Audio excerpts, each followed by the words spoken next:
Hello, Edwana principals and co-administrators. We will continue to provide additional aid support to multilingual learners to cluster classes that started back in 21-22 school year. We are excited to continue this program, and now that we have a couple years of experience, we have learned some important things along the way.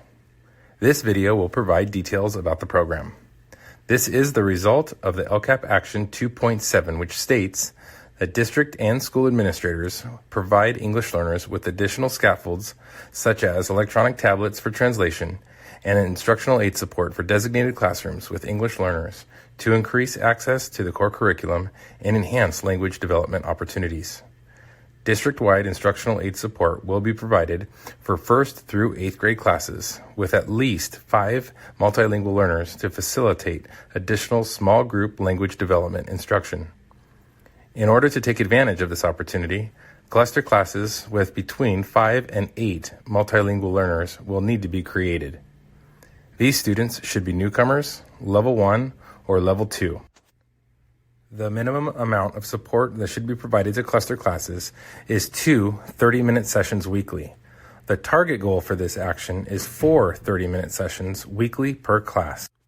Administrators who can work out instructional aid schedules can provide up to 4 30-minute sessions weekly at the district expense.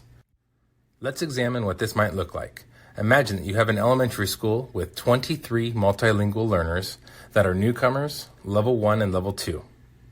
On the surface, this may appear that you only need 3 or 4 cluster classes. Further examination reveals that it is necessary to see grade levels of those 23 students who are enrolled. For example, let's say that 5 of those students are in 1st grade, 2 are newcomers, 2 are level 1, and 1 is level 2. That's 5 students, which meets the minimum allowable to be considered a cluster class. That is an easy decision. This would be considered one of your school's clusters.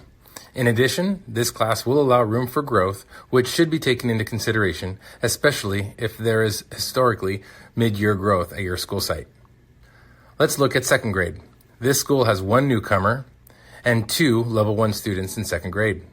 To create a cluster with a minimum number of students, 2 multilingual learners at level 3 need to be added as another cluster class for your school.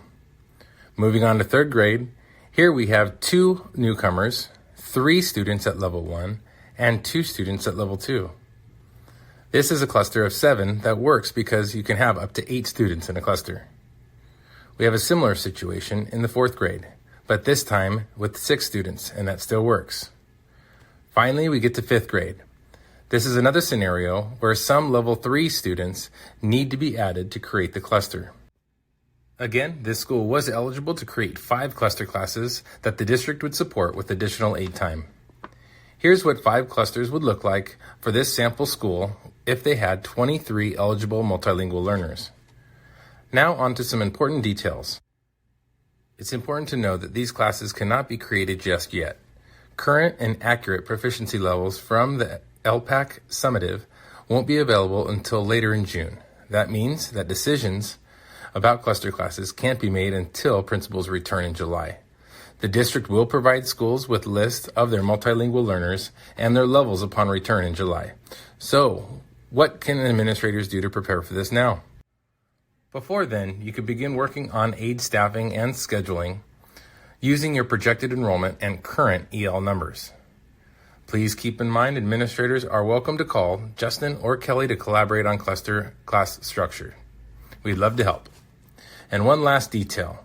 It would be ideal if schools could limit the number of instructional aides that are providing this support.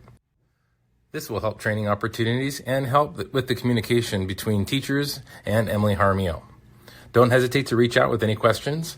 It is the district's goal to increase reclassifications and prevent sending LTELs onto high school. Strong, intentional support in the classroom is the best option for implementing these designated instructional supports.